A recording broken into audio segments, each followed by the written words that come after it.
What's up, everyone? Thank you very much for tuning into the Bonus Point podcast once again, and another episode of Last Week in Rugby. Once again, I'm your host, TJ Olsen, and this past weekend of rugby was full of action and full of controversy.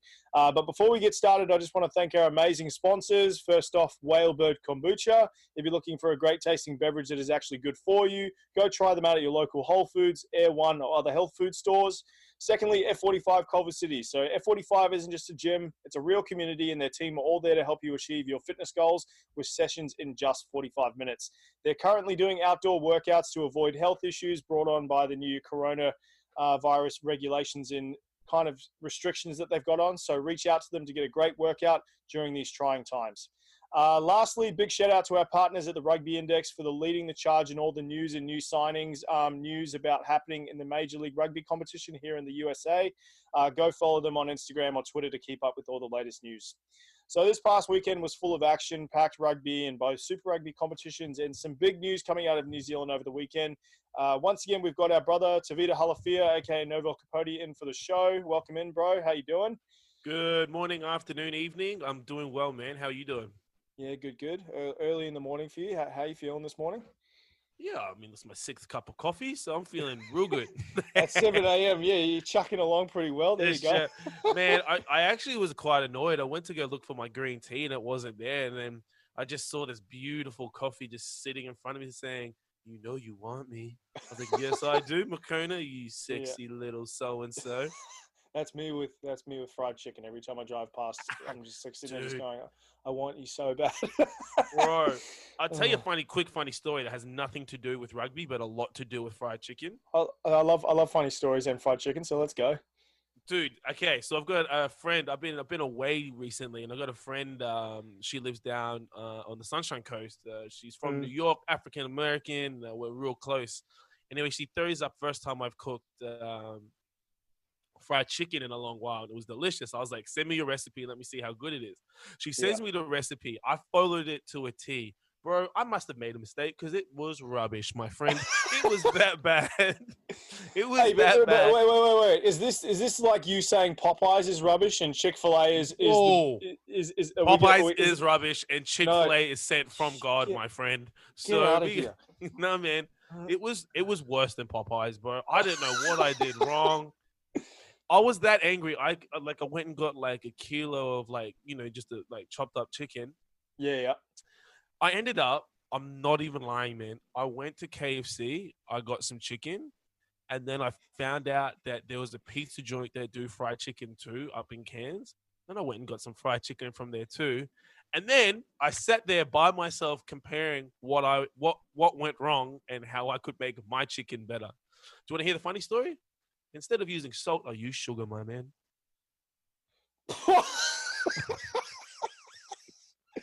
Yeah, that'll definitely do it.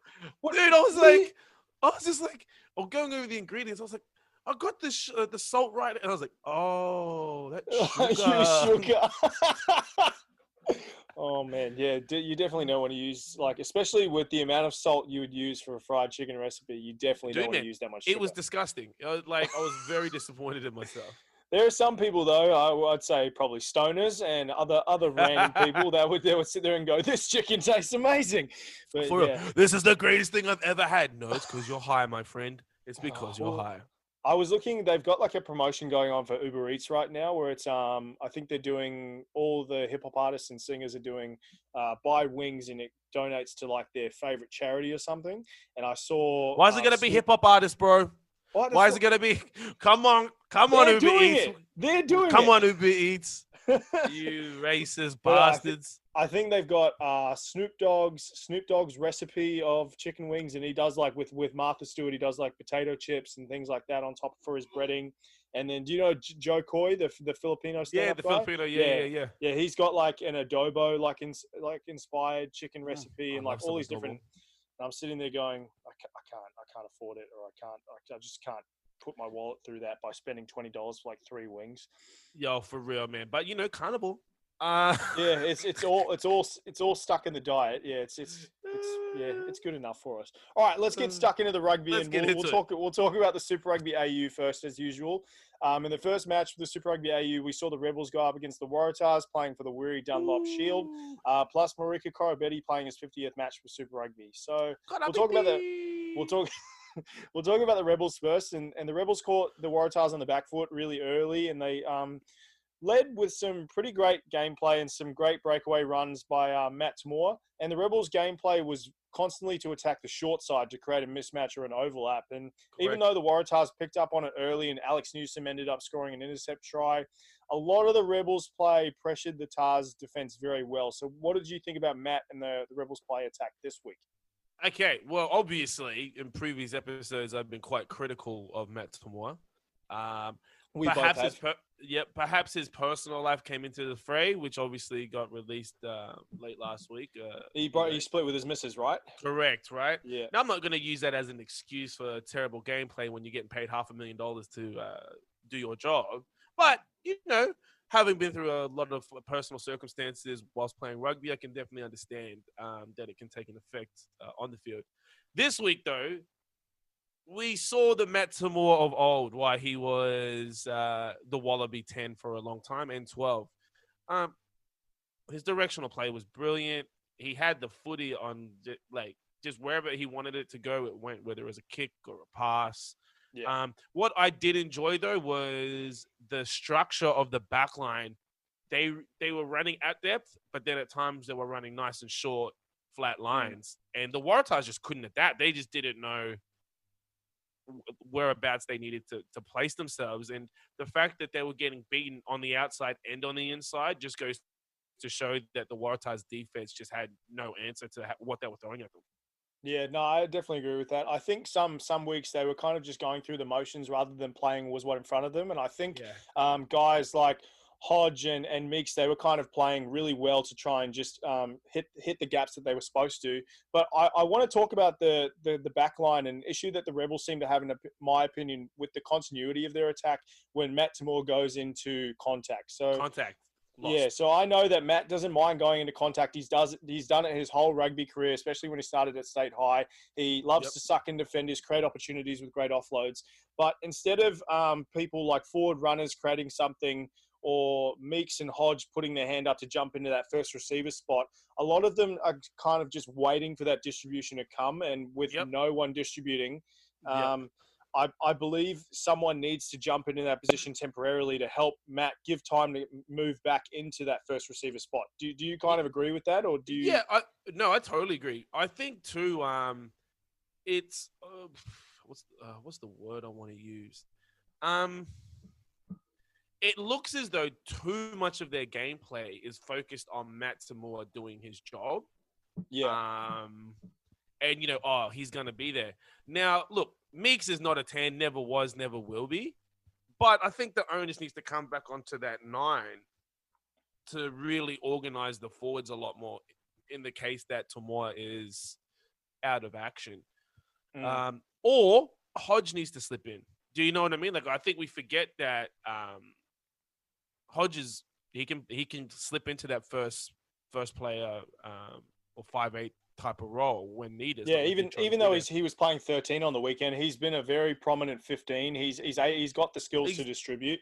So that's what I mean. And I think too, and if you watch, and that's what I mean. When you watch, when Tamor gets hit, they only ever go 1 or 2 phases with a forward runner crashing or, mix crashing, right? So Hodge has that time to sort of just push in. It's unorthodox. I'll give you that. Usually your 12 would obviously push into that first receiver role. But Mix can't do that, and he's got a terrible pass, man. Like, without trying to be mean. Yeah, I think I heard Phil Kearns on the weekend talk about it, and he was like, "Yeah, Mix has got a slot into that first receiver spot." And I was sitting there going, he's only done one thing in his career, and that's catch and truck it up. Like he's all about the meter reader. He's a classic 12 from like the 90s and early 2000s. You Pete Alatinis or Tim Horns. Do you know what I mean? They're not ball players. They just need to, you give them the ball, they make you meters. If they don't have the ball, they're tackling demons. Do you know what I mean? Yeah. But yeah, I agree, man. I think there's a lack of organization once Tamor's caught. And you know what? It wouldn't even, if someone was caught, then go back to simple stuff. It's like, all right, cool. Forwards ruck the ball until he gets out. To be fair, though, there should also be some sort of gameplay where Tamor isn't getting caught as well. I think during that game, there was some times where he could have just offloaded, but decided not to, or he took the line when he shouldn't have. So, it's like a 50-50 thing. Do you know what I mean? Yeah, I'll pay that. That's something. But let's talk about the other half of the game and someone that I thought was freaking atrocious, aka the Waratahs. So once again, the Waratahs' discipline, like I said, was atrocious. They're leading the penalty count in the AU competition with an average of 13 per game, and they got yeah, definitely Michael Hooper. They got 7 in the first half, and just to name a few. Michael Hooper, we just spoke about it. He went to the sin bin 30 minutes in for repeated offsides. There was a full arm scrum penalty from Tom Robinson where he just didn't even care about driving straight. And one of their players, I think, pushed a jumper while he was in the air or something. In the air, and, and it was like grabbed and pushed too. Like, bro, that takes way more effort. What are you doing? Just compete for it, just legitimately. Just get the ball. Yeah, and we spoke about the penalty counts in the AU comp, and we had the discussion about whether the offside penalties that they've been receiving are potentially player confusion or a little eager, a little overzealous to kind of make a tackle. But a lot of these penalties were just freaking stupid. Like, what does Rob Penny do now with the blatant lack of discipline on the field? What does he do now? Here's the thing, man. Is it Temptation Island? Do you know what I mean? Like, it's too good not to go for the ball. Yeah. Yeah, what that was a good one. I like that. Yeah. Thank you. Yeah, I think this game in particular, I think there were softer penalties, but I also think that there was clear violations too. Like, there was one where I think Korobiti's try where he just sort of took the ball straight through the middle of the ruck. You could see the Waratahs were just like, are we allowed to compete at the ball? Are we not? And it's just like, you can see that they don't know what to do. But the rules are still the rules. If the ball's there and you truck through that middle, you're allowed to pick up that ball. You don't have to wait. Do you know what I mean? But then, let's rewind that to, 30 minutes earlier in like the first or the second half. And they're competing at all, like when there's clearly a ruck formed. So when I say there's been stupid penalties, it's also like, well, the rules of rugby are pretty simple, man. Do you know? Yeah. Like if you can't see the ball clearly and you can't make it through the middle, then don't touch it. Yeah. If the halfback's hands aren't on the ball, then don't run. Like from all the chat that we've had, it's definitely like you sit there and you just say it's quite simple. When people know the rules, like, and they're professional rugby players. When someone from the outside, when you're trying to say, rugby's got a lot of laws and rules that you may not understand, but these guys have been knowing it for friggin' 20 plus years at least. Maybe the young guys 15 plus years, but it's not that it's not that hard. And I think too, like, because the Australian and Aotearoa competition have different rules, right? But across the ditch, they seem to understand the rules a lot more. Do you know what I mean? So this is what I'm looking at too. I'm like, okay, is it an unprofessionalism or is it, bro, you know what? Quite simply, and we don't know. We're not in the circle. Maybe the rules just haven't been explained a lot. I'll tell you what though. No, that's not an excuse. You need to know the rules. Yeah. I'm sorry. I'm trying to be really like, all right, cool. Let's look at it both sides. No, you're getting paid to do a job. Understand the boundaries of which that job description. Yeah. I think we need to get like someone from Australia, like actually like an Australian Wallaby supporter on this show, because we're not being overcritical here on the AU comp. Like every time we just speak the truth. But thank you. We want to see Bledisloe Cup matches where we start to get worried. It's boring now, guys. Yeah. Like, I'm more worried about Argentina beating the Kiwis than anything else. Yeah, no, I definitely agree with that. But even though their discipline was lacking, the Waratahs mustered some good defensive stops and some turnovers in the second half. But one thing I noticed in the Waratahs counterattack, not just the Waratahs that have been doing, this is the whole AU competition, is fullbacks or kick returning players looking to run the ball back up like rugby league returns. Bro. they get caught alone by defenders very easily, or they get a big shot on them, put on like Hegarty from the Reds, who received the Farmer-Silly shot that's been being shared everywhere. Why are these kick returners not looking to offload the ball or shift the ball to move the defense rather than them just running it, and then they're going, oh yeah, these defenders aren't on me at all. They don't have a pinpoint vision trying to friggin' break me in half. I don't get it. Man, I'm going to tell you what the answer is. The reason why is because they play Australian rugby. That's why. All right, for our listeners that don't know what the Australian rugby means, can we go into more depth than that? Because as soon as you said that, I'm like, yeah, I agree, 100%. Yeah. Let's move on. So the biggest distinction between, in my view, and I know TJ agrees because we've spoken about this a lot, Australian rugby's Australian rugby comparatively to New Zealand rugby. So Australian rugby's protect the ball, okay, at all costs. New Zealand rugby is use the ball. And they're two very distinct different things. Protecting the ball means making a decision that, we can work out. So long as if we've got the ball, we can make use of it. New Zealand rugby use the ball means let's use the ball. Let's switch it, because the ball in movement means that we're in control of the play. And that mindset is two different. The reason why that mindset and that gameplay is different is because growing up, if you're in New Zealand, you play a different type of rugby. You trust your back line to, you want them to do that fancy stuff. You want to move the ball around, one or two plays off the ruck to try and hit those holes. Whereas in Australian rugby, and you play over here, it's very much, we've got the ball, let's try to control the momentum, let's take it one off the ruck or, off the line out, we'll crash off a set piece or whatever. So, when you see fullbacks crashing it in, and, this weekend, if you're watching any of the games, watch when you see you'll notice the guys that come from like a non-Australian rugby traditional background, they're looking for space. They tend to get caught, and there could be a turnover or a penalty given that they're by themselves. You give it to a player that's grown up playing Australian rugby, and they'll take it to a face, they'll get hit, but there's going to be one or two guys there in there for the ruck. Now, across the ditch, you watch what happens. I think the perfect example at the moment would be the Blues. As soon as they attack, Beauden Barrett and who was that young fellow that started at fullback for the Blues?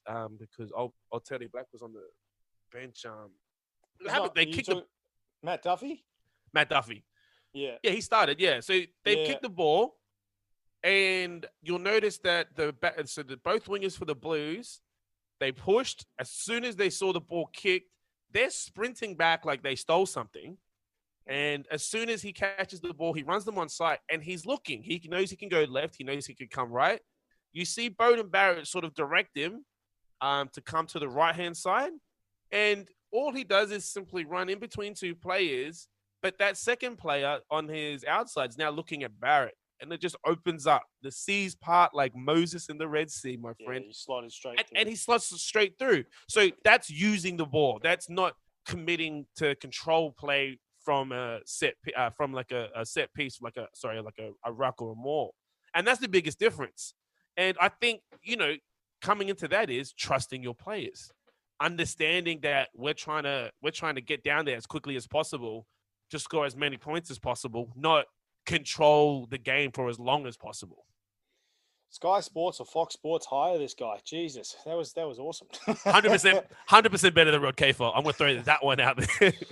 I would say definitely Phil Kearns. I would say borderline Rod Kafer, because there are some things that I do enjoy about him. But yeah, I will agree with you. You're everyone's better than Phil Kearns. If Phil Kearns gets it this, I'm gonna be like, Brass, look. Let's be real, man. Just chuck me on. Put me on, coach. I want to be a Fox Sports Mustang. And then oh my God. And then he was giving, you don't want this smoke. Oh, you don't want, you sure, Phil? I'll be like Stephen A. Smith. You sure, Phil? You don't want this smoke, Phil? I don't think the world needs another Stephen A. Smith, because he is just in his own, like when I was listening to him today on my bike ride, and I was sitting there, he started going off on one of his rants. I love his rants, but there's sometimes his pitch just needs to bring it down so it doesn't sound like a dog or like a dog whistle. Well, But the thing with Stephen A. Smith is like, bro, you're not an athlete either. Like, at least I can box and play rugby, bro. Did you see what happened to him when he went boxing? He tore his like rotator cuff or something. Mate. Oh boy. Come on, let's jump on. We'll talk about the Force and the Brumbies. So this is obviously a painful one for me to talk about. Isn't it? After a couple of great performances by the Force in the first couple of games, it was definitely a significant drop-off for them as it was a one-sided contest against a very strong and very experienced Brumbies side. And because of our bet, I'm stuck doing 24 burpees tomorrow as the score was 24-0. So I will post those up tomorrow because I'm going to be doing those tomorrow morning. I am gracious in defeat. The Brumbies definitely deserve that. So we'll talk about them first. Unlike the first two games where the Force came up with the first points, it was all Brumbies. And they scored two very early tries in the first 20 minutes. And they had a lot of composure and they made some great, smart attacking decisions. What do you think of the Brumbies? I'll be honest, I thought it was a piss poor effort, to be honest. I didn't like how they played. I thought they made a lot of mistakes in regard. I think the reason why they won is they adapted to wet weather football very quickly. Okay. Interesting. Yeah, they play that way against the Reds this week. They're getting pumped, man. They're going to get smoked. Let's be honest. The tries that they scored came off scrums. The first one with Pete Samu taking it from the back. Mm-hmm. And we've been critical whether or not the Force have a scrum that can compete. And against the two best packs in the AU comp, being the Reds and the Brumbies, they faltered. And it got their first try, their third try, which was the Maul. Yeah. So look, the Brumbies won, but I honestly just think it's because they adapted to wet weather rugby a lot more quickly than the Force did. Because I thought the Force they wanted to play their style of rugby, and it just wasn't working in wet weather, and that's what let them down. I personally don't think the Brumbies did anything spectacular that makes me change my opinion that the Reds aren't the number one team in the Australian Conference. And I honestly think if the Brumbies come like that tonight, they play tonight. They Is it tonight? I'm pretty sure. Yeah, Brumbies Reds is the first game. I always get thrown off living here. I'm in the future. All right. Well, I'll take that argument because I think the Brumbies. I think they put some stuff together pretty well. I think Tom Wright had a pretty incredible game. The first 15 minutes for the Brumbies and some big moments throughout the game. I think he scored a try. He set up a try, and he charged down a clearance kick that he sent down. So he kicked it and he ran all the way down there to charge it down. So I think, probably team effort. It probably wasn't like a really good collective team. But I think someone I was more impressed with was more than Tom Wright was Pete Samu. So dude, he broke the line a bunch of times, had amazing footwork before going into contact, and his defensive effort was just as good. So a lot better performance than his previous weeks. What did you like about his game? Bro, that's probably the best game I've seen him play in 2 years. I agree. Yeah, man. He was, I don't know whatever you did before that game, Pete, keep on doing that. And that 8 slot is yours. Also, if the 8 slot's yours, Michael Hooper could possibly not be in the Wallabies, which would be the greatest thing in the world. Because he's 100% not the greatest, but he's not even top 4 right now, Lucy's in the country. Don't say that while I'm drinking water. Come on, I almost spat all over my keyboard. Pete Simon, bro, amazing. Dude, I was so happy for him because he deserves to be playing that good, man. That guy has been overlooked time and time again, and he stamped his authority. And especially in wet weather, his control of the ball, and he was slotting in at first receiver, and he was doing these little that's what I was surprised about too. He was very good ball handling, and he wasn't afraid like a lot of other forwards to go, hey, I'll put my hand up, I'll go jump into that spot. So, that was awesome. I agree, dude. I thought he was outstanding, and he was definitely the best player on that field. Yeah. And we spoke a couple of weeks ago about teams using the new trial laws as well to their advantage, and the Brumbies had a few amazing 50-22 kicks and broken play. But I was more impressed by their defensive effort. A lot of the time, the Force started getting going, and they almost had something. The Brumbies just kept getting great turnovers of the ruck, so they just shut it down straight away. So, I definitely think that the Brumbies collectively, they weren't weren't amazing side, but they did have a lot of individual Yeah. great efforts. Well, and that's what I mean. I think, like, in regards to their defense, again, I think it's just because they adapted to where the footy, especially in that second half, the Force were trying to move the ball as if they were playing in Perth on a nice dry day. And you can see the Force understood it. So they were, for the first time this season, they were pushing outside in, shutting off the channel. And they never play that defense. So as soon as you started seeing that, and you can see the Force's eyes lit up. They're like, oh, we just got to get it to our wingers, who are ridiculously fast wingers. But you can't get that ball's not going anywhere where the footy if they're crushing you like on that U shape from the outside in. So again, let's talk about that. So I think instead of their traditional flat and quick attack, they usually bend the line or pressure the D. Jono Lance and his back line were really like a lot deeper and not really creating any attacking opportunity. So you think that was it because they were running that outside in or that U or J line? Do you think that's why they were playing a lot deeper? Yeah, man. I think what we saw, and again, like, not to say that the Brumbies played bad. I just feel as though they adapted to it with the footy, understood that if we put pressure on those inside channels, they have to get deeper. And the Brumbies capitalized on the 6, 7, 8 on that turnover.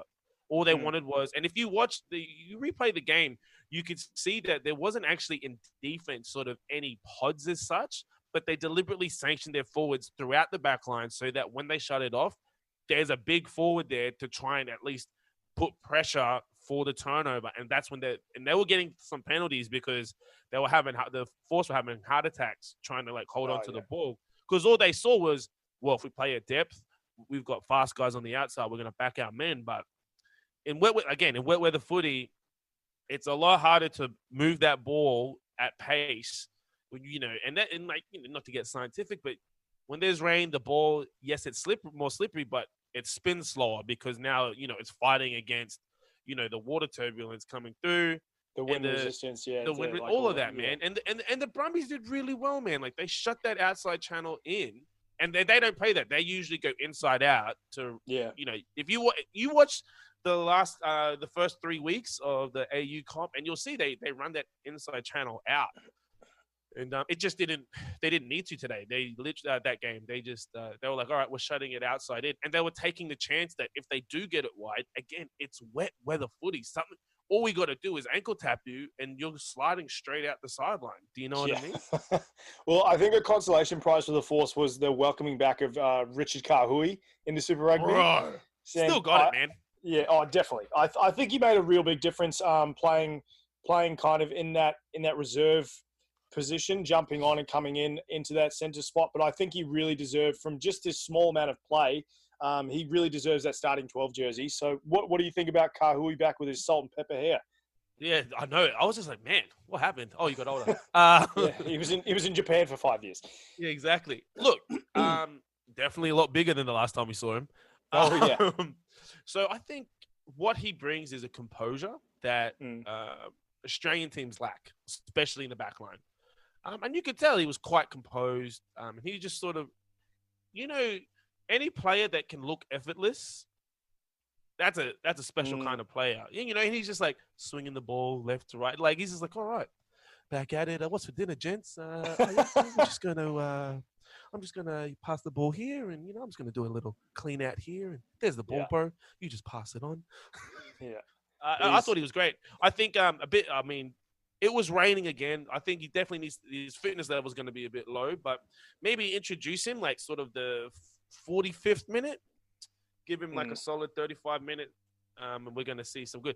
I think too, though, I don't see him working well with Jono Lance.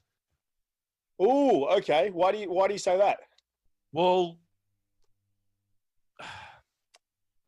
Richard Kahui traditionally, and I to be honest, I haven't watched him play in the last 2 years in Japan, but he's like him and Alistair McAllister are kind of the same person, right? Like we don't need to run at depth, but if we do, you better pass it early so I can do what I got to do. So if Jono Lance wants to play flat, he needs to let that ball go early, and he holds the ball just a little too long. So he doesn't give his outside players. And we're talking milliseconds here. And that's what Kahui brings, is he can jink and beat you with straight power on either side. So if they're going to play that flatter line, he needs to give that ball early. If they play that deeper line, he needs to trust that Kahui can actually take the 1 and 2 channel either way to free up Jono, to come around for that second play or run a second man wrap. And I don't know. It'd be interesting to see because Kahui is also quite a alpha dog in the back line. And the only time that he's not is when, his inside's like literally Daniel Carter. And he's like, yeah, I'll take a step. Yeah, cool, man. You do what you got to do. I'll be here. You let me know. Do you know what I mean? So it's going to be interesting to see how that dynamic works. I'm not saying it can't work. I'm just saying I can't see it working with 4 weeks left. Yeah. Oh, five. Because I think they're on week 5 at the moment. Oh yeah, cool. Oh yeah, right. Yeah. Of course. Yeah. All right. Well, we'll see. I'm excited to see the pairing of him and I don't know if Braki got named as well, but I'm excited to see the dynamic between him and Braki for that Western Force team. But we'll see and. We'll choose our predictions at the end of this show, and hopefully I won't be doing 4 from 4 thus far, just for the record. 4 from 4. Get stuffed. All right, we'll take a quick break and we'll come back and we'll talk about all the action in the Super Rugby Aotearoa competition. All right, welcome back. So we all thought that the most anticipated matchup of the season would be the Blues versus the Crusaders, but what a matchup the Hurricanes versus Crusaders ended up being. That was insane. What did you think about that matchup altogether? That was the greatest Super Rugby game of the last 10 years. Yeah. Hands down. What? You reckon? Nah, I was just excited to talk about this game. Is it because you beat me? Is it because you beat me in the bet as well? Sorry, I didn't hear. What was that? I didn't hear what you just said. You've been voted off the island. I'm going to kick you off this fucking court. Nah. Yeah, dude. What a game, man. And you know what? We saw 2 elite teams playing the best rugby they could play. Oh, definitely. Yeah, I agree with that too. It's the Hurricanes there, and I still reckon the Hurricanes have still got a little bit more to go. They do. Yeah. They're just starting to click, man. They're just starting to click. Everything's actually ticking off. And you know what? Jordie Barrett. Yeah, hurts me to say. Yeah, he played pretty good. He did all right. We'll talk about the Crusaders first. So I think Richie Mo'unga is currently the top point scorer in the Aotearoa competition, and he's played a game less than everyone else on that leaderboard. And that's freaking insane. Like, he was kicking off the tee really well. He scored a try after some great footwork and a pass from Goodhue. Some amazing deliveries. Richie's performance, what do you think? Dude, he's the best number 10 in the world right now. 100% agree with that. Yep. Can't argue. Like, seriously. And the thing is people forget that he started pretty shitty. Oh, crappy. Sorry. We can swear. It's all good. We can swear. Yeah. And, but this is what I mean, bro. When you talk about the Kiwi teams, it's just a funk. It's not like a whole season. It's like, okay, cool. I acknowledge I'm not playing my best. I'm going to work on it. He's worked on it. We saw last week, he switched it around in that second half. And then he just came out this week and he was like, I need to, if I don't play the best I can play, we're going to lose. He played the best he could. The whole team didn't. They still lost. Yeah. And for no other reason outside that the Hurricanes played their best too, and it was just better. Well, that's what Razor said when I was watching him in an interview. I think someone asked him, was like, "What did you think of the Hurricanes?" And he just stood there and he was like, "They played great footy. Like, we're going to go back into our camp. We're gonna try and just kind of gather ourselves and just come ready for next week." But I think there was a lot of amazing tries scored in the game, but I think the try from George Bridge after that haymaker of a pass from Sever Reece, dude, it was magical.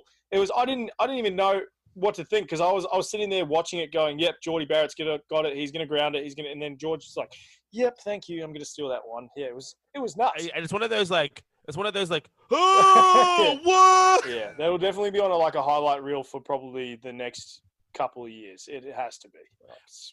Dude, man. Like, when we talk about use the ball and play the ball, yeah.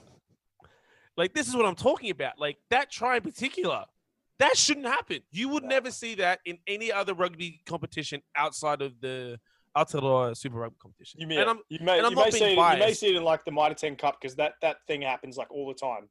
They're free flowing with it. There's basically no defense in Mitre 10 Cup, but yeah, that shouldn't happen. It was insane. Yeah. No, you're right, man. That's definitely try of the year contender for sure. Definitely, yeah. But I will talk about the Hurricanes as well. So I think a lot of people. Oh, before we go, big shout out to Sammy Whitelock, 150th game in the Crusaders jersey this coming week. So yeah. The fact that he's younger than me, I'm like, bro, you got some rugby years. What? I mean, you definitely a forward. How old is he? Dude, he's like 31, 32. What? Man, okay. Yeah, all right. We'll just brush over that because he's basically a god, but all right. Yes, he is. Yeah. Like, that's what my Thor looks like in real life, bro. When I think of Thor, I think of Whitelock, man. Okay? Just big, not burly. Not the best looking fella, but he's definitely, he can hold his own. He's still handsome, bro. That burly look, man. Yeah. Give him a flannel and a chainsaw, and oh my, what a man, what a man, what a man, what a mighty good man. Downtown Christchurch losing their mind. All the ladies frothing. There you go. But the Froth Master. That's a good nickname. I want to steal that. There you go. But a lot of people saw Nani's performance last week. He had a cracker of performance, and even though I think Wes Hoosen for the Hurricanes had a great game this week, I think the standout in the backs was definitely Umaga Jensen. Like he was in his first 2 carries, I think he averaged almost 10 meters each carry after being meters. And like that's carrying people, bro. Yeah. That wasn't him just like breaking a line and having open field. Like he was running through people. Like it was insane. Yeah, literally. Like I think the Crusaders would be disappointed in on paper they had the better backline. Yeah, I'd pay that. And they were outplayed, man. Not outplayed. They were out-hustled, bro. Like, yeah, I'd say that Hurricanes. Yeah, they were just. Anytime you come up against the next gen or like the unproven players, there's just always and we've both been in a position where our opposition was better. So, like, you're just trying to be the man, bro. Like, and when you're playing the best, and like I said about Richie Mo'unga, is, he wanted to play the best. But, like, this backline were just like, the Hurricanes backline were just like, we all have to click. You know what I mean? Well, it's like, that was grand finals type of stuff. It's like a chip on your shoulder. Like, I'll give a shout out to my mum because she always tells this story everywhere we go. Hey, Mum. And it was when I was playing. I can't remember who Mitch Felsman was playing for, but he was basically the Australian up and coming fullback. Like he played Aussie schoolboys. He played, I think, Aussie under-20s as well. And my mum to this day, every time she gets a chance, she brings up this random story about me smashing him through a Superman tackle. And that was because, like, my opposite number, he was the shit. Like I was looking at him going, like, I have to play my best game. And exactly. Yeah, it's chip on your shoulder mentality. So yeah, man. Yeah. Like you just want to get that work. You know what I mean? Like you want to make sure you're like, yo, come get this smoke, bruh. Yeah, love you, mum. But lastly, so just in regards to the Hurricanes, some big news coming out of the Hurricanes camp after they lost Ben Lamb, who's leaving to go play in France, and Nani Laumapi unfortunately fractured his forearm from a stupid thing he did. He basically just threw his arm out. But anyway. Just being a Tomlin. Hey, you can say that. I can't say that. I know. Literally, I'm allowed to say this. But the departure of those 2 players, the Hurricanes made a shock signing to bring back another former Hurricanes champion. The Bus, Julian Savia, is back with the Hurricanes. Oh, dude. So I feel for Ben Lamb. Yeah. I feel... Ben Lamb is like, and this is the problem. If we're going to talk about problems in New Zealand rugby right now, there's just that many good players, that players like Ben Lamb, who would have 100-game international careers for every other country in the world, can't get a start in the All Blacks. Because, bro, you're just like, you're the 5th best winger in the world, but also that's in New Zealand too. So, sorry, G. Yeah. I've always said that. I was like, give him a go. Like, at least just get him 1 cap or like just a few. Well, here's the thing. You know what I reckon? I think they learned after Charlie Bilto that there's Ah, no point in trying to blood because at the end of the day, the money's gonna win. yeah, every time. And the controversy that came with Charlie Bilto too, like he only played a handful of games during World Cup years where he could have qualified to play for Tonga and also make that money, and they didn't. So, I like all props to Ben Lambro. I think he's definitely one of the best in the world. But just unfortunately, you're in a competition in a country where like the guys that are above you are all in the same country's competition. Ridiculous. And he's gonna kill it, bro. He is going to kill it wherever he goes. Yeah. Like he's definitely not going to be like Julian Savia did. So he went overseas and he was basically a big bust because he just didn't perform. Yep. And then there was that big PR controversy about the owner sitting there going, "I wanted old Julian Savia." But what do you think about Julian Savia in back in Super Rugby? Do you reckon he's going to go all right, or do you reckon he's pretty much on a decline? No, man. Look, this is the case of Julian Savia, bro. He was the best in the world, played for the best in the world, got ticked every single box he wanted except making $1 million a year. He was young and brash, got cocky, went overseas, thought he was better than everyone else, and just didn't put in the work, man. He's coming back. He has a brand and a name. And right now, the wingers are just so much better than when he played. So he's not going to come back half-assed because he's not stupid. And that sort of his pride and ego are going to make him work, man. And I think he'll come back. It'll take him probably a game or two to get used to the speed. Which I don't think he has because he hasn't been named in. I think I got told that he isn't eligible for the next week's game. So there's only 2 games left. So yeah, he'll 100%. He'll be used. He's going to be used off the bench, and he's just going to be that winger, for crashing, pretty much. They're going to bring him. They're going to bring him up off the blind, give him 15 minutes, 20 minutes, just to cause a havoc in that inside channel, outside channel, so that the speedier guys can run that around. I think it's great for him. I think he needed the reprieve from what's happened in the last sort of 3 to 5 years. But yeah, I've got full confidence that he's going to come back and he's really going to attack it, and he's going to want to. He's going to want to make a name for himself again, even if it is just for 2-3 weeks. But yeah, I don't think he's going to come back and be crap at all. Yeah. I don't think any player wants to go to that competition and just be a name. Do you know what I mean? Yeah. Well, I'm a big Bus fan, so I want him to succeed. But we'll see. We'll see what happens. Plus, it'd be cool to see him play with his brother. Oh, bro, yeah, that'd be awesome. Like, I think when Artie was coming up and he was just cementing himself as like a flank 8, kind of the good position for New Zealand rugby, Julian was like the shit. He was the number one winger. Dude, and he was killing it. He was doing things. So, yeah. Well, I mean, I think people forget too that Julian Savia was the greatest thing Kiwi rugby has seen since Jonah Lomu. Like, it was just like he had a counterbalance in contact that has not been seen or since. Do you know what I mean? Nothing against the wingers at the moment in New Zealand, but you are talking about a 115 kilogram guy being hit directly in the ribs and brushing it off like it's nothing. That's Jonah-esque. Holding the sideline. Yeah, exactly. Do you know what I mean? And his gameplay was he was a pretty smart rugby player. Yeah. Especially for a winger. No offense to all the wingers out there. Me, you dick. Get out of here. All right, thanks, bro. Really, really. Okay, I'll just claim fullback then. Thanks. I'll just say I'm a really smart fullback because supposedly all wingers don't have brains. But all right, there we go. All right, let's talk about this last game. Still mad about it, and there's nothing I can do about it because it's already happened. But hey, you got the win in the bet, so you can't be mad. But the Blues. Oh, look, Chiefs. I'm going to be honest. For that last 3 minutes, I was like, come on, Chiefs, you can do this. I'll take this loss.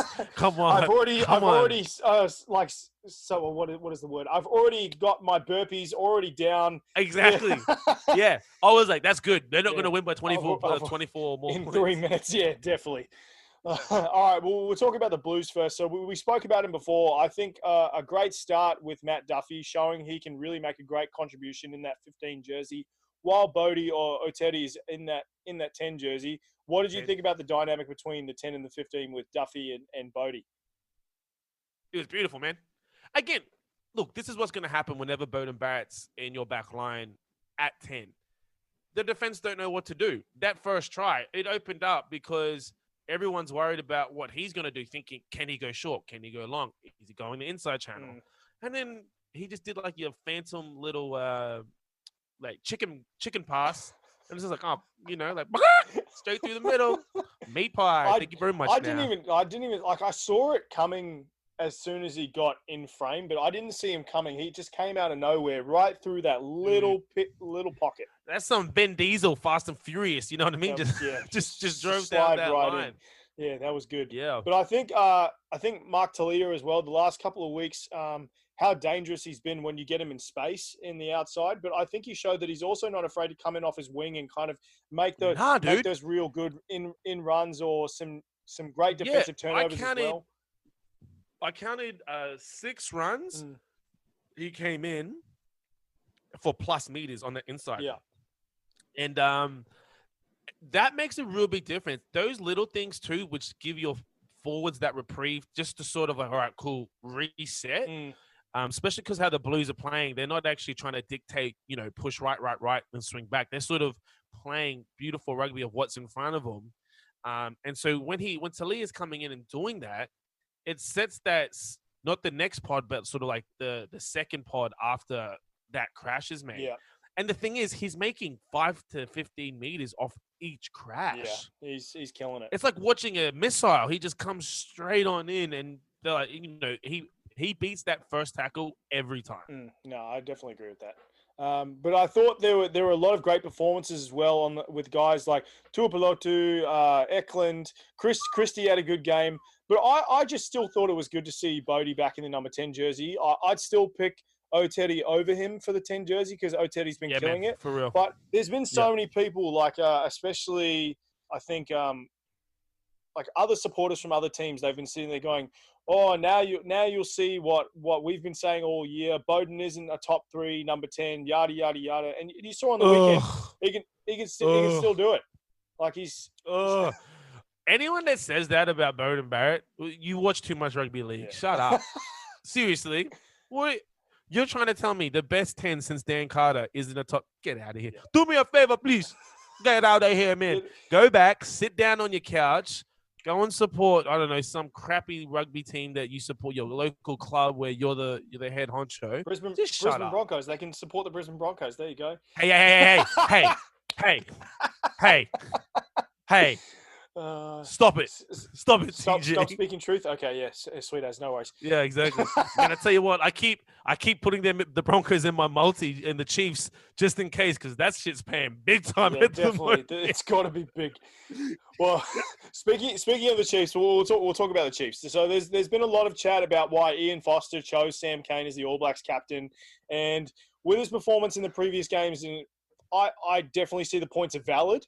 But you can't argue with his mental and physical toughness in a match, especially. He made big tackle in the second half, which was a good example. And then in a lot of pain where he got the stinger, he just got straight back up, made 2 more tackles. When it comes into the question about his captaincy, though, I think a lot of people also have to realise is that Test match rugby is a lot different to Super Rugby. So it goes without saying that we're not seeing the Sam Cane at 100% that we expect, but he's had a very serious injury with his neck. The Chiefs have had a lot of issues and a lot of kind of reshuffling with Warren Gatland, and his performances are improving each week. So when it comes to the captaincy question, where do you stand on it? For the Chiefs or the All Blacks? For the All Blacks. I think the controversy around him being the All Blacks captain is that it takes away, namely Artie Severe, into where you're going to play him. Okay. Because I think Artie Severe is not a line-out option. Sam Cane is not a line-out option. So now you're nullified to what? Your second rowers? Just them, yeah. And then what? Do you know what I mean? Because when you talk a 6, 7, 8, traditionally, you want a third option from one of your Lucies to be that line-out option. And at the moment, in the All Blacks, the best 6, 7, 8 aren't line-out options. Yeah, that's true. So I think the controversy is more, is Sam Cane taking away Artie Sever's spot? Can Artie Sever switch to blind and then you bring in a bigger 8, or do you put Artie Sever at 8? Because as captain, that 7 spot is always going to be Sam Cane. And Sam Cane is not an 8 at all. He's a 7 and distinctly a 7. Unlike Richie McCaw, where Richie could sort of switch between that 6, 7, 8 role. Sam Cane is a 7. And, or Kieran no Reid, he could play that 8, but he still could slot into that flank spot as well. Yeah. But even still, Reid could also go into lock position. Yeah. If he needed. Do you know what I mean? So I think, All Black fans, and us included, we're looking at it going, okay, well, what are our line-out options here? What are our scrum options? Sam Cane isn't the strongest scrummager. Tends to fall off sometimes, tends to break a little early. So I think that's where the captaincy selection is more. I don't think it's got anything to do with him leading at all. I think it's got more to do, well, who's missed out on an All Black spot? Because Sam Cane, like Michael Hooper, he's probably not the best 7 in the country right now for New Zealand. Yeah, okay. So now that he's the captain, he's taking someone's spot. But on a leadership role, I'll die for that guy. Yeah, 100%. That's what I was going to ask you. Was going to be my next question. For leadership wise, I 100% agree. Dude, there's no one better. There's no one better in New Zealand that can captain. And because I know they put up Whitelock to be the captain. He's not. He's just not that kind of leader. He does the work. He's your vice captain. He does the work, man. 100%, 110% effort every game. Does the hard yards, makes the big calls, does the big hits. But when it comes to leadership, like you just said on the weekend, Sam Cane does that crusher of a tackle, already has a stinger in the shoulder, gets up and he's like, what's next? Like, what grenade do I need to jump on now? Yeah. Do you know what I mean? Like, bro, you trying to tell me you don't want to play with that kind of guy as your captain? I'll be like, gee, what you want me to do, man? I'll kill someone. I'll kill someone, Sam. So he holds himself accountable. And I think that's why a lot of people get behind him, is because, like, I was talking to Peter about it in the interview I did with Peter Lee, and he was saying, like, me as a strength and conditioning coach, like, I can jump in, I can do these things, like, I can do these exercises. I'm held accountable because I show that I can do it too. It's not just me standing there going, do this, do that, and then just sitting on the sideline like a fat bastard going, yeah, sweet, let's do this. But, yeah, I definitely think from a leadership standpoint, without a question. Those other factors, we'll see. We could be surprised. He could have a cracker of a test series if we do get to see. But he's the type of athlete that's like, all right, I know I need to step it up. Let's go. So you can always go like that next notch. Yeah. He's exactly like, I would like just off the top of my head across all sports, him, Richie McCaw, Tom Brady, Kathy Freeman, LeBron James, Scottie Pippen, Dennis Rodman.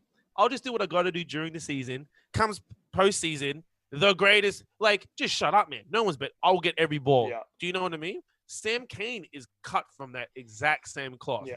Do you know what I mean? As soon as that All Black jersey comes on, as soon as he's in the locker room pre-game, the different beast, man. And we see it time and time again. He's got a resume of doing this. Definitely, I agree with that.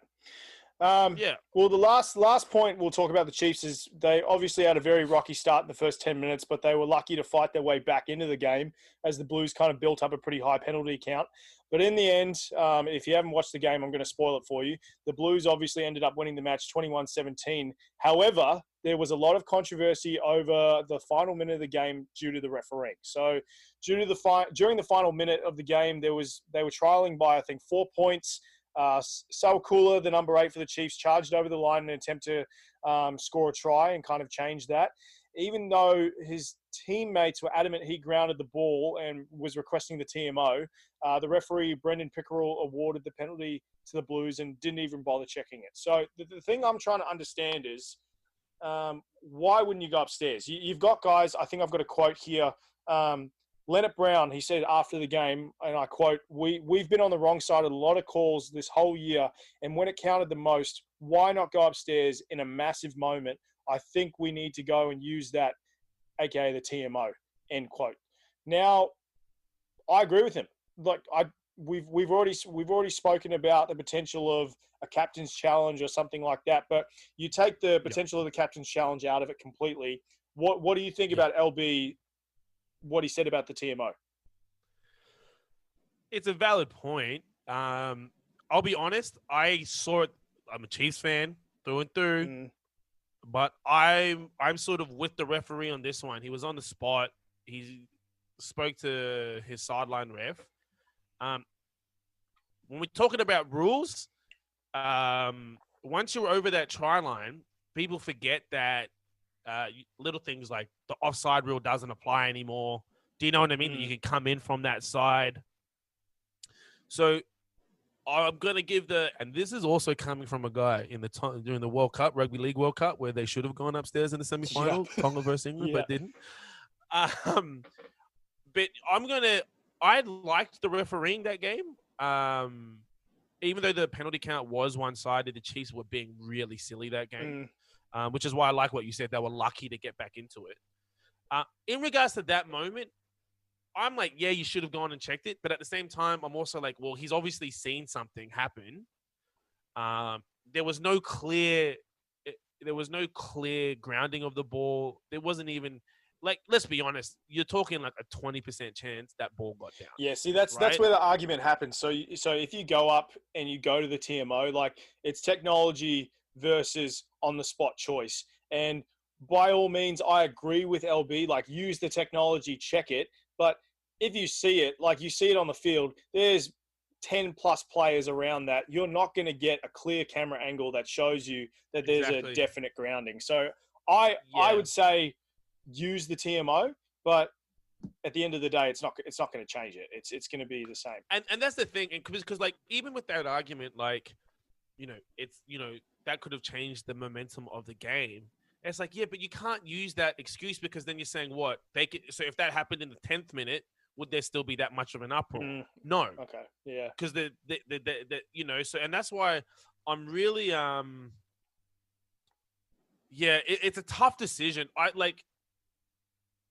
My bias will be because I think the refereeing in the Aotearoa comp has been really good and the standard has been held quite high. And unlike in the Australian competition where we're seeing a lot of complexities in like the ruling and the penalties, not as much consistency.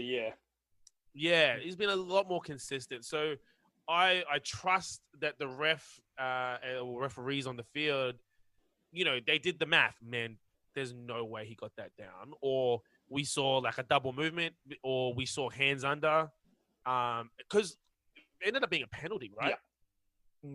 Yeah, and they were saying that he wasn't releasing the ball. So this is my interpretation of the rules. He's gone over the try line. He's been pushed back over the try line, and now they're trying to get. He's tried to make a second attempt. In that moment, hasn't released the ball. So their hands are on the ball, and he's not releasing. Okay, all right. Because there was no one directly over the top. It was sort of off that right side that you could see like hands were coming in on. Yeah. But, that's just my interpretation of someone sitting at home. And I had the benefit of a TMO. Do you know what I mean? Like they were replaying that. Do you know what I mean? Not an official TMO, but we saw. Yeah, they replayed it a few times. Yeah. Here's the thing. And this is my problem with ALB's comment. Mate, you shouldn't be in that position in the first place. You guys were on the line for 10 minutes and you weren't crossing. So as a referee, I'm sorry, but for 10 minutes, you can't get over the try line. And now you want me to be like, all right, maybe we should check it. It's like, well, mate, for 10 minutes, these guys are pushing you back. They dismantled everything you threw at them. And that's, whether they say momentum of the game or, the way the ball bounces, like this all has an impact on the refereeing decision, which is why game changes, like your Richie McCaws, where he was influential on the referee. I'm like, that's how rugby works. Yeah, 100%. Yeah, no, I agree with that. And I think we're going to see a big crackdown on players kind of ripping into referees as well, because I saw a couple of news articles come out about that, about how unless you're the captain, you shouldn't be going at it. The Aotearoa competition, their downfall has been players just chatting, man. Yeah. It's been quite an annoyance too. ALB, especially, is a complainer, man. You watch every game, he's like, "Whoa, he's offside." It's like when Aaron Smith gets told to shut up and he shuts up, no one else in the world, because that guy got a big ass mouth. Do you know what I mean? Oh man, yeah. No, I definitely see with that. We'll see what happens this week, and I think the Chiefs, they've got nothing to lose now. So at the end of the day, we'll see what happens. Dude, Chiefs could have iced that game, man. Yeah, I'm telling you right now, they could have iced it. And I read an article. We discussed this week 1 of our podcast, how Gatlin's Northern Hemisphere rugby isn't suited to Chiefs, and now that's all coming out, and I'm like, TJ and I already told you, bro. Stop listening to our podcast and stealing our words. All right, so before our bonus point segment for the day, we got to do our weekly predictions. So, like I said earlier, unfortunately, I lost due to the 24-point differential loss in the Brumbies Western Force game. Did. Shut up. I'm going to kick your ass when you get back. Did. I'll be posting those burpees up tomorrow, but let's get cracking. We'll predict the winners for this week's game. So, we got the Western Force playing the Rebels. Who you got? Bro, I'm going to go Force. So am I. So am I. Yeah, I'm going Force as well. It's going to be close. I think no more than 7-point difference, but I just got a feeling the Force, if they can, because they're playing in Perth, and if they can, I think they're playing. Well, it's their home game. They are. I feel as I just think that the speed at which they play, the Rebels won't be able to counter.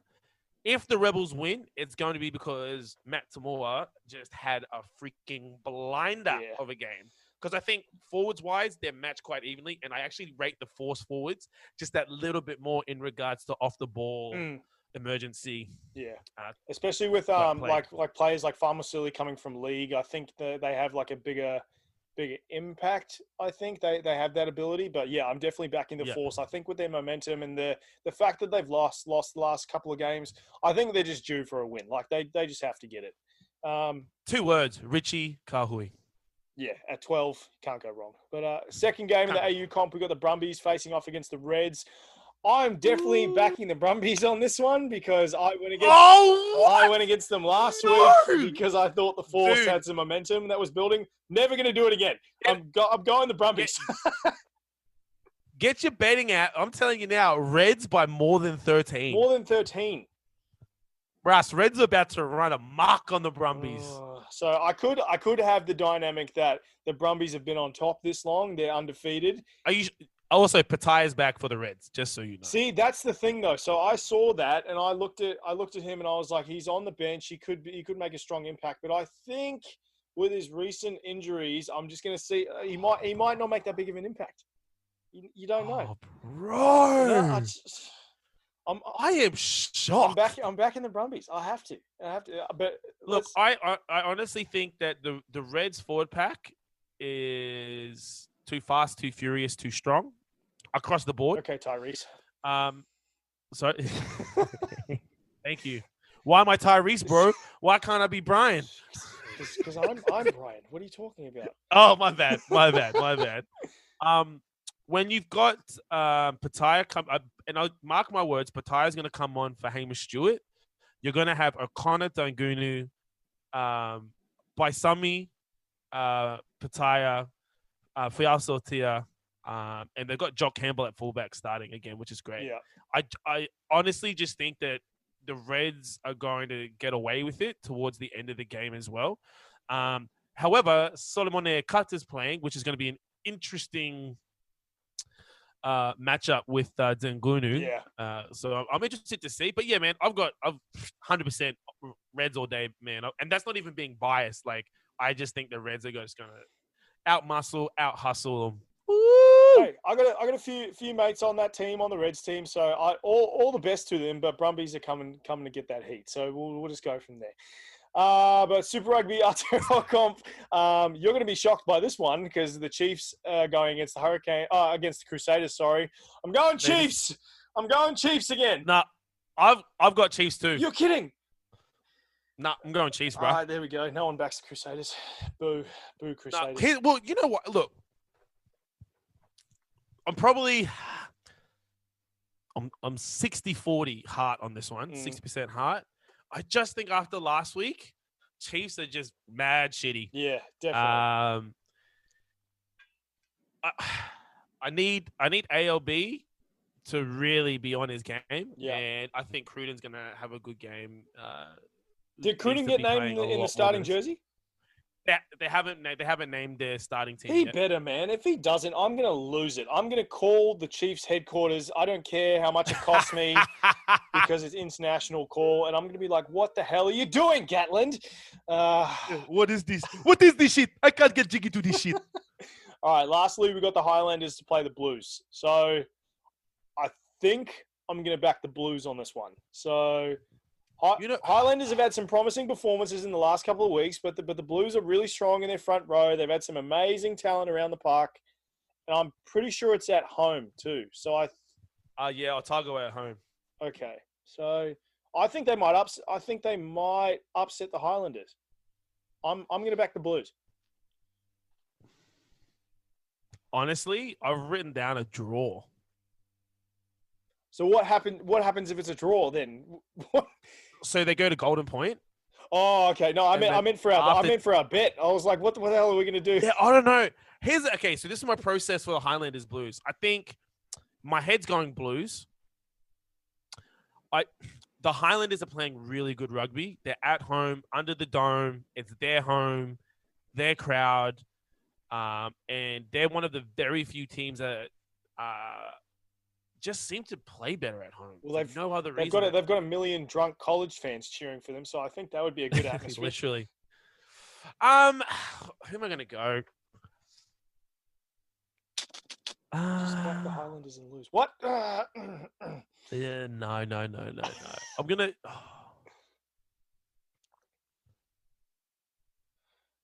Today, Turbo, come on, let's go. Yeah, no. Yeah, look, you know what? I want the Blues to win, but yeah, I'll go Highlanders. I think Highlanders just. There we go. Awesome.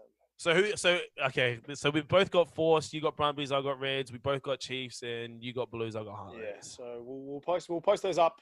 We'll see who else has opinion or a difference of opinion of the people that we chose. Bear in mind, everyone, I'm backing Chiefs because of my loyalty. I know the Crusaders have a way better team on paper, have a way better record, but I think their mentality going into it is we're going to take the people off the top and just put them in that number 2 spot, put the Blues up there. So here's the thing. If Chiefs and Highlanders win, that's great. Yeah. But if Chiefs win, but if Crusaders win and Highlanders win, that's bad. Yeah, I just don't want Crusaders to win another championship. No, I was thinking about that yesterday. I was sitting there going, I don't need that either. Nobody needs that in their life. Look, let's be honest right now. Any New Zealand team we want to win, it's the Blues. Okay, they deserve it. They haven't had one since 1996. They've been saying it's our year for 50 years right now, and they've only won one or 2 championships. So let's just give them their year. Let's just give it to them. Yeah, that's good. With a hashtag, with like a little asterisk beside it, like, did you though? Does it really count? Yeah, doesn't count. So it's called the bonus point for a reason. In this episode, we're going to step away from rugby for a second, and we're going to talk about the NBA. So NBA's back. I know a lot. I know we're both big basketball fans. I know a lot of rugby players and fans 100%. Are also big basketball fans. 100%. Season kicks off tonight. Are you excited about the upcoming playoffs in the bubble? Dude, you know what? It changes everything, bro. Can the Lakers maintain their dominance? Will the 76ers actually get better now that Ben Simmons has moved to a new position? Will Brooklyn win a game? I mean, New York win a game. New York's not even in the conversation. Brooklyn maybe. But they just signed Tom Thibodeau as their head coach for the New York Knicks. Great signing. Still not supporting them until friggin' Dolan sells the team. But mate, Dolan. Well, can we shoot him? Yeah. Sorry, did I say that? I mean, we could probably hire someone, but I think we just incriminated ourselves by doing that. Yeah, damn it. Dang it. Yes. It wasn't me. Yeah, so it wasn't real. You're probably blaming. They were listening to our podcast on Spotify about a year ago. It wasn't me. We need to make a remix of that. That'd be awesome. But all right, so last question before we jump off. Who you got winning the chip? Because of the dynamic. Obviously, I'm supporting the Clippers because that's my new team. There's facilities down the road. Our team. Yep, true. Our team. Screw the Lakers. But if Joe, you're listening to this, Stuff the Lakers. Fuck LeBron James. But I've got the Bucks winning the chip. Dude, that is a very, their run will be really good too. Yeah. You know what? You'd have to assume Lakers Clippers don't meet till Western Conference Finals. I think that's possibly how it could be set up with their standings, because I think they're 1 and 2 right now. Yeah. So, and I can't see that changing. Yeah, because they're only playing 7 more regular season games, and then they go into the playoffs. And it's over like 2.5 weeks, something right? Something like that. Yeah. Yeah, like it's mad short, right? Or 3.5 weeks or something. I remember reading it, and I was like, "Wait, this is something crazy like that."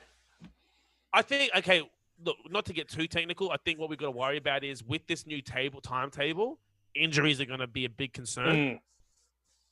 You know what? Bucks is a good look. I think. Yeah, I don't know, man. I honestly there's just too many variables of what could happen. But what I will say is the the Clippers. Yeah. They've got a good shot.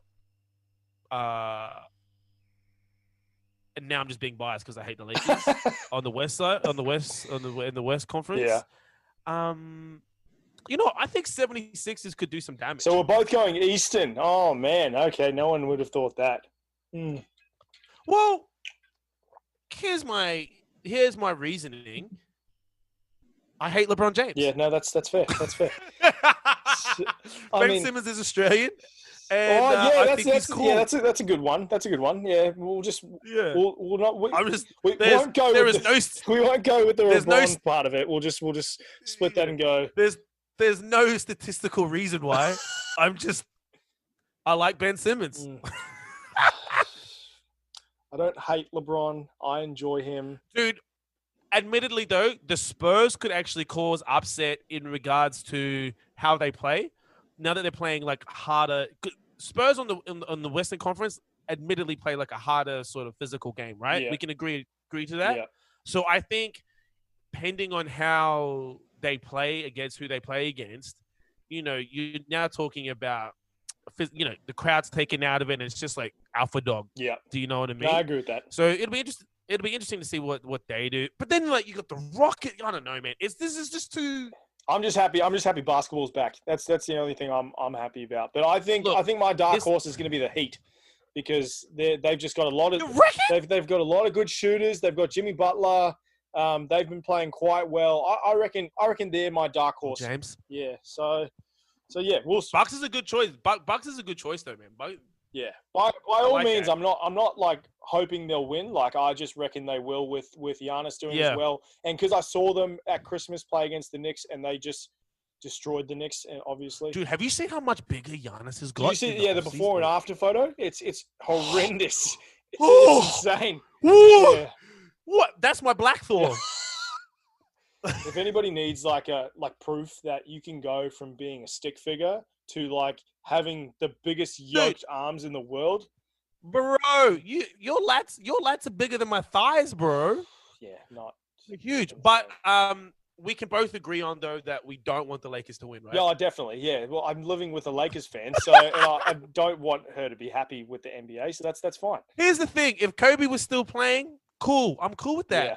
The fact that you've got LeChoke James, sorry, I meant LaFlop James. I did it again. Do you realize the beating you're going to get when you get back here from this pretty much this whole household? Yeah, I mean, your wife scares me, so yes, I understand what's going to happen.